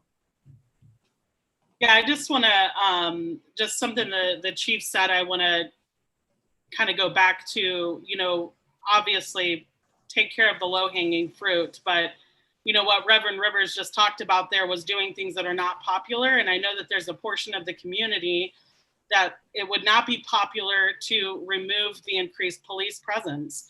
But I also want to point out that the people who would say to you, the people who do not want an increased police presence are not going to come to you and say they don't want to increase police presence. The people who feel that way are letting others in the community know that this is how they feel. And so, backing up on that decision is incredibly important. I think we have, in our community, we have captured imaginations, and Cajun, we just did a strategic plan. We wrote envisioned futures. I wrote a future where justice and equity prevail. You know what it looked like? It didn't have police. And when I read it to the strategic planning committee, these are Cajun people who have been seeking justice hard for 8.5 years, many long before that. People in the committee said it sounded post-apocalyptic.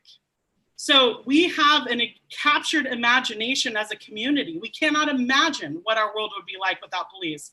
But I want to encourage us to be pushing in that direction and not just go for that low-hanging fruit, but to start imagining, like, where could those resources push us toward a community where justice and equity is prevailing. Thank you, Ms. Williams. Mr. Knaack, 60 seconds. Thank you. So the chief was just also talking about a lot of the work they're doing around traffic enforcement and, trying to make our community safer in that regard. And I think that brings up another classic example of kind of how we have turned to policing as a solution for everything. We cannot police our way out of traffic fatalities. What we can do, Charleston County has, I think, the highest, let me just make sure I have this right, the highest rate of bike and pedestrian crashes in South Carolina. I couldn't find Charleston City specific data, but that's Charleston County.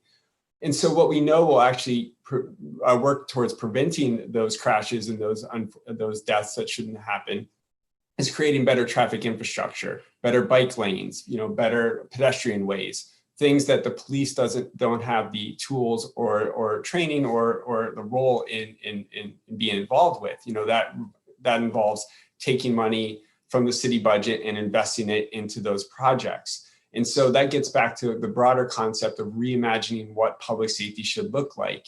And so part of that is realizing that transportation infrastructure is something that needs to be key if we really care about public safety. And I just wanted to raise that flag as another, clear example of kind of why we need to think bigger when we're thinking about public safety in Charleston. Great. Thank you all. We're going to move on to another question that was submitted during this conversation. So we've been talking a lot about relationship building and this is a question for you, Chief Reynolds. Can you share the percentage of officers that you have that live in the neighborhoods that they are currently patrolling? I couldn't tell you the percentage, but I don't think it's as high as I would like it to be. I think because of the cost of living, and a whole variety of things that, we've been kind of touching on today. The lack of housing, the transportation issues, parking, a whole variety of reasons. A lot of people move out of the city, and they don't live in the city. And I think that that's a great question. And I could get back and find out what the percentage is. I can tell you in the area that I used to police, it flipped because it was so expensive to live in the jurisdiction.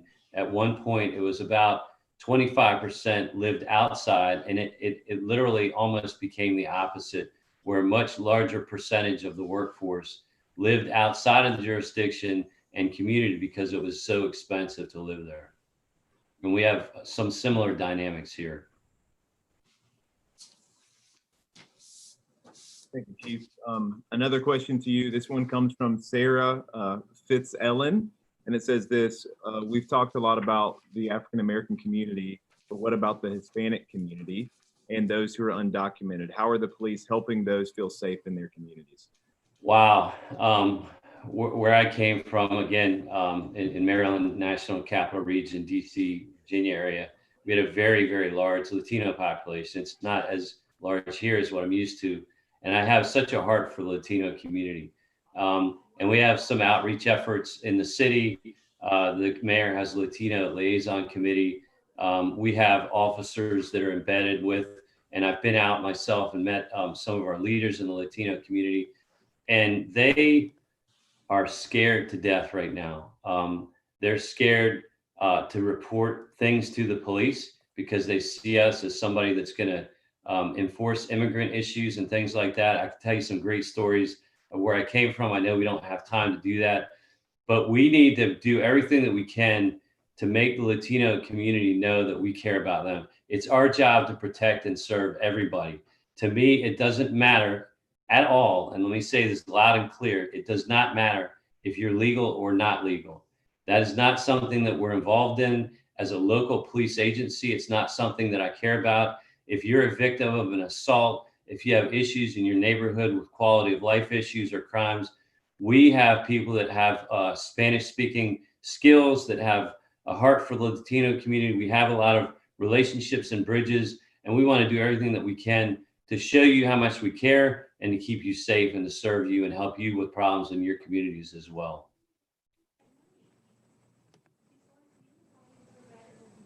Mr. Knaack, you have 60 seconds.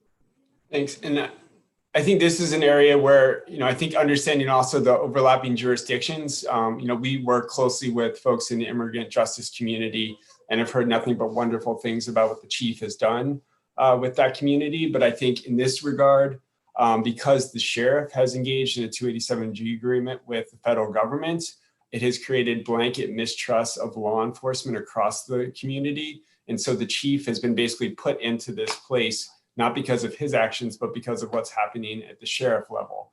And so I think that's also why we need to understand why, engaging the sheriff and talking to the sheriff about why we need to end the 287G agreement, because it is undermining community trust, immigrant community trust in law enforcement, and the inability to kind of often distinguish between what city police and the sheriff's office. But I think that's an important issue that should be, that needs to be addressed here in Charleston at the county level. Browns? Yeah, I just want to add, for those that are listening and may not know, the people in the Latino community are so scared in some circumstances where they will not report a crime. It could be a domestic violence. It could be a sexual assault. It could be a theft. It could be a vandalism. It could be that they've been assaulted in some major way. It could be a quality of life issue. Their children are just like my children, right? And everybody that's on this call right now that are listening, there is nobody in this country, and certainly not in our city, that should not feel the protection of all of us. And I'm very, very passionate about that. I appreciate whoever asked that question. And we could spend a lot of time on this, but If you're in the Latino community, please call us. We love you. We care about you. And it is our job to protect you just like everybody else in our city. Thank you. So we talked earlier, moving on to another question, we talked earlier about how there are many states having this conversation, and we have this conversation posed by someone from the younger generation, and their question, this is to the whole panel. As a young person, what kind of lessons can you pass down when it comes to facing these kind of issues? And what advice do you have for those of us who have grown up with this debate?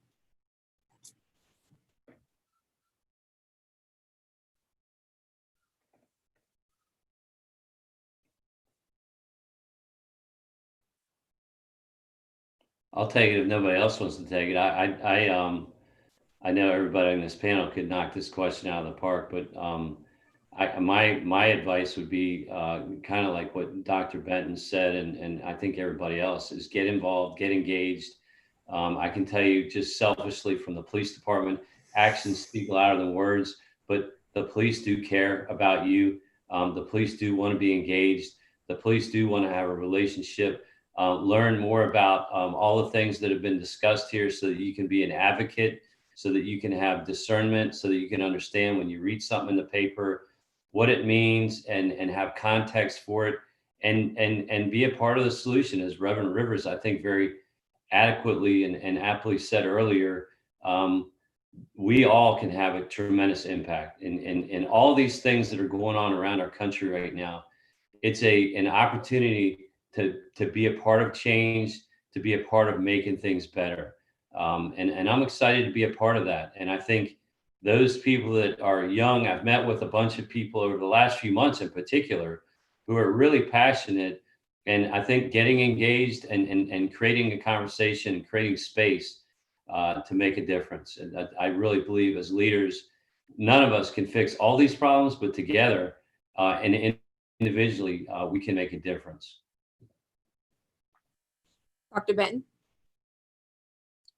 Yeah, what I would say, and this is quoting Congressman John Lewis, don't be afraid to get into good trouble. Growing up in a broken world, you're going to experience that brokenness, but don't allow it to silence your voice. Don't allow it to cause you to no longer know who you are identity-wise. Keep on talking, keep on speaking. Within our church, and this is not just within Charleston County, because we have members throughout the Tri-County region. We've had members who have had very traumatic experiences, and I've sat with them and we talked through it. And this is in regards and interactions with law enforcement.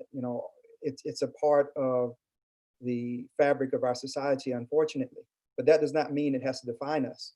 And once we become silent and we no longer engage in passionate but positive conversation that addresses our issues, then those issues just exacerbate and they play out. This is one of the reasons why I commend Chief Reynolds for being on here today. I know there were others who didn't come, but he came and he was a part of this. And this has been incredibly passionate. Well, this is what it takes. We have to be passionate about this. We have to be able to voice it, but we can still do it in respectful ways. We can still do it so that we align and that we can have action on the other side of it. So my biggest piece is don't allow it to silence you. You've got to talk through it. You've got to speak it out and align yourself with others who can help you, because some will capitalize on your pain. They will exploit it. They will use it. They will manipulate you with it. But when you're aligned with people who really care about building you up and helping you to process through it, then you'll be able to find a source of a plug-in that will give you life, and your pain will become purposeful, and you can help build so that other people will not experience the atrocities that you have experienced. And that's hopefully what everybody's gotten across as we've been on this panel. We don't want there to be any more bloodshed. We don't want there to be any more pain. We don't want there to be any more life being pushed out of someone because of a knee on a neck. But we want that holistically. And I think we're in agreement there. It's just talking through what are the methodology and what's the road going forward to see it come to fruition. Thank you, Ms. Williams. Yeah, I have a 21-year-old and a 19-year-old. And when I think about the world that they're facing versus the world that I face at their age, there are some huge obstacles. And the first thing that just popped in my head when that question was asked was organize.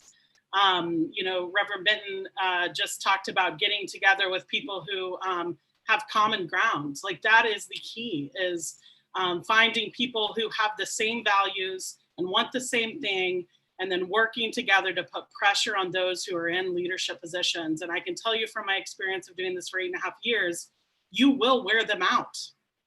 They may not want to do what you want to do, but you will wear them out. And the more you are, the faster you will wear them out. And so, if you're a young person listening to this and you want to change, whether it is your workforce or whether it is, some city government law or whether it is something in this country, organize, get other people and work together and continue to put pressure on them, because eventually you will wear them out.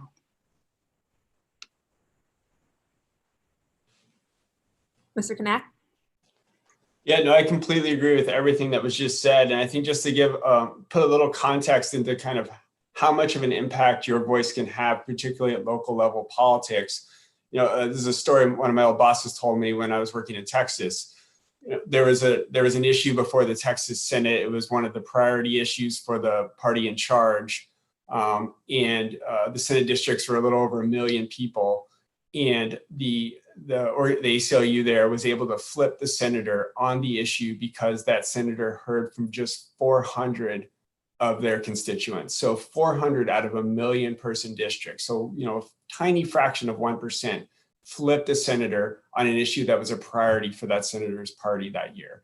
And so, your ability to make a difference, particularly at the local level, is enormous. And so to organize, to kind of be in it for the long haul, to think big, but just realize that your voice can make a difference. Thank you. Thank you for the responses. We wanted to end with this question. We, as the AND campaign, are a Christian organization that's seeking to apply biblical values towards social justice and really help educate people to fight for these issues that we're talking about. But, a lot of different people are listening with different perspectives. And I think it would be right for them to hear just from all of our panelists is what gives you hope to continue this fight.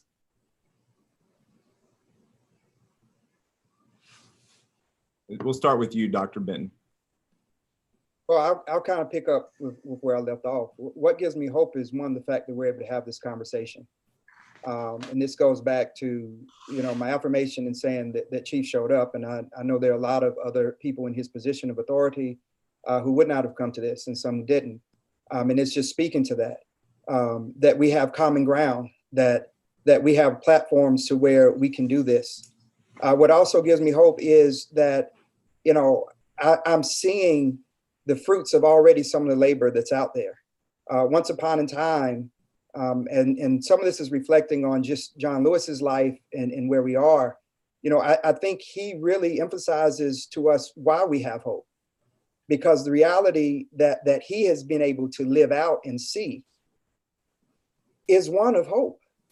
That when he crossed back over that bridge, and even watching the soldiers take his body out today, that was only made possible because of him putting his life on the line and standing up for what he believed. And guess what? We now have testimony and a witness that works out. So for me, history and my faith in God that says, God's will be done. And I serve a God of justice, a God of peace, a God who loves me and loves you and wants what's best for us. Because of that gives me hope, and it gives me the strength I need to persevere and keep on pushing, even though we may have some battles that it seems like we lose. But the war is not over. And I already know how the war ends. It ends in victory. We've just got to see it through, and we've got to make sure we're making the right decisions so that we can really all get to the other side together of these issues and build a brighter future for tomorrow and for our children's children. Thank you, Dr. Benton. Mr. Knaack, we'll go to you next. I think there's a lot of things right now that give me hope, just strictly on the criminal justice space. Think back, 15 years ago where we were in this country. We were still very much into tough on crime, lock everyone up, throw away the key mentality. And look how far we've come, in the South in particular. We've moved away from recognizing that incarceration as an effective public safety tool. and have seen massive reductions in our prison populations across the South.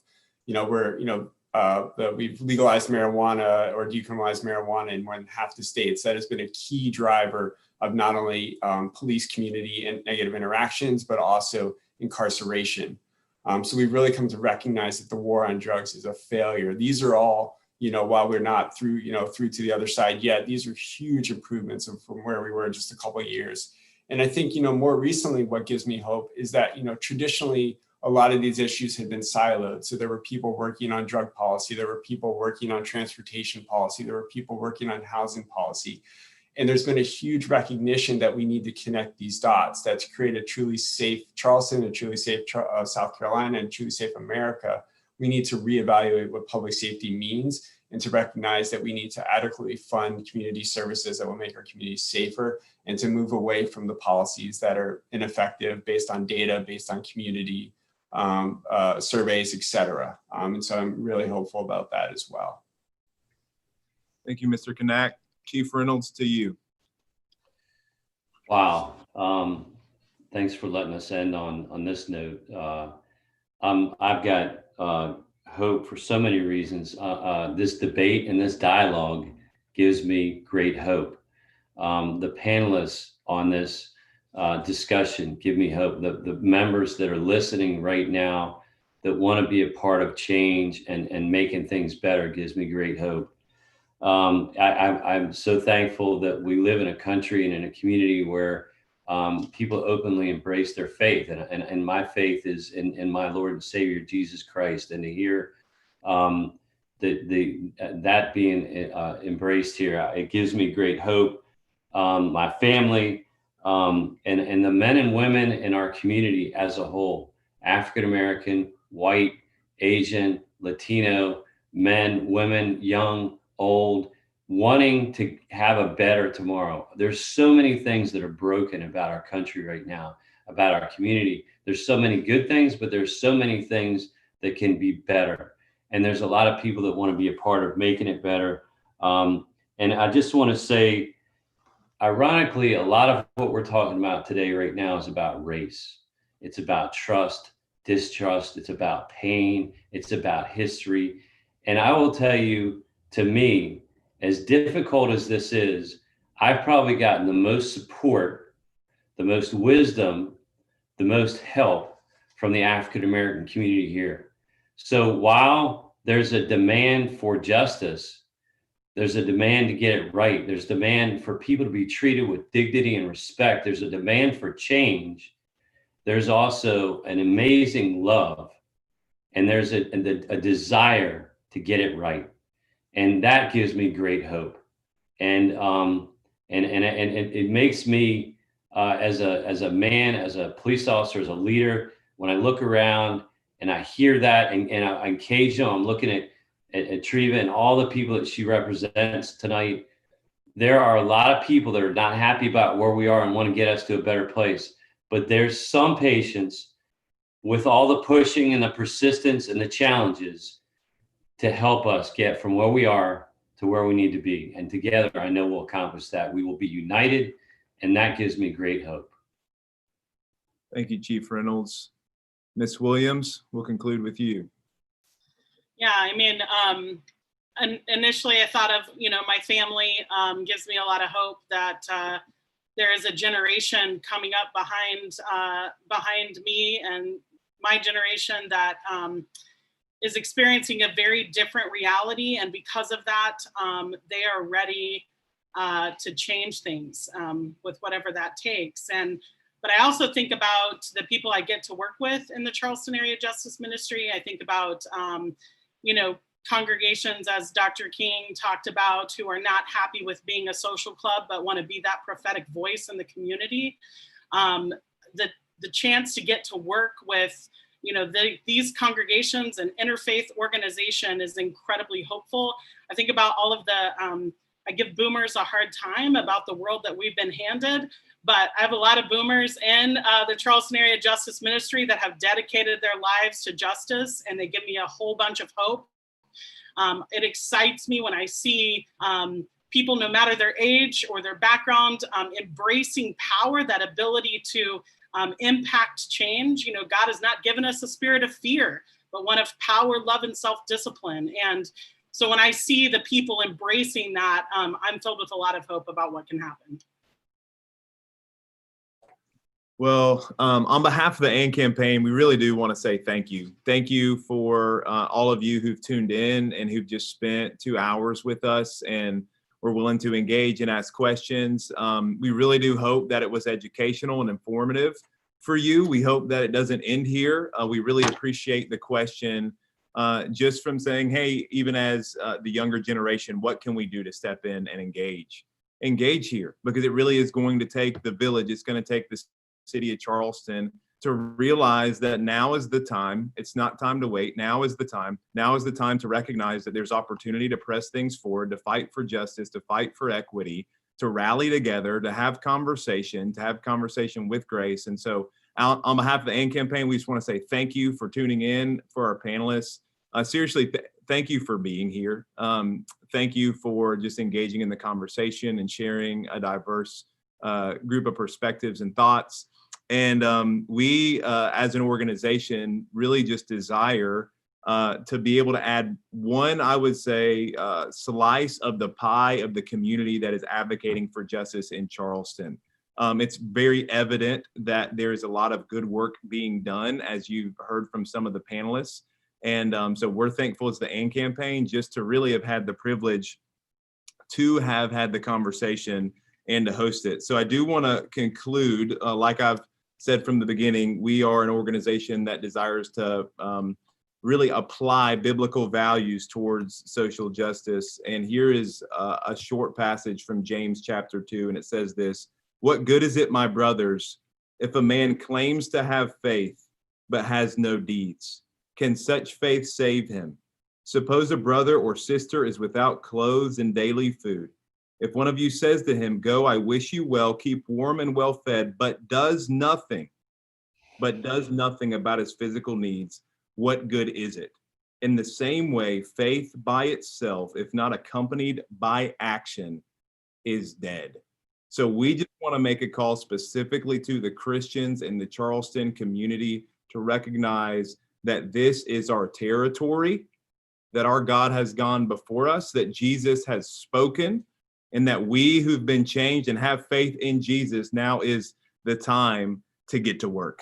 Now is the time to put deeds to our faith and to apply this. And so we just hope for the Christians who've been on the sidelines that you start stepping up and stepping in. And we hope that we can be a help with that in any way we can. There'll be more information about future events that the AND campaign will be hosting on our website. But again, you've seen some other great organizations and just women and men in the community. So please check them out too and get connected. But we'll say God bless. Thank you for the time. Panelists, again, if y'all got any concluding words, thank you. It was good to be with you guys, and we hope you have a good night. Amen. Thank you so much for putting this together. Thank you. Good night. Thanks, everybody. Great being with you all.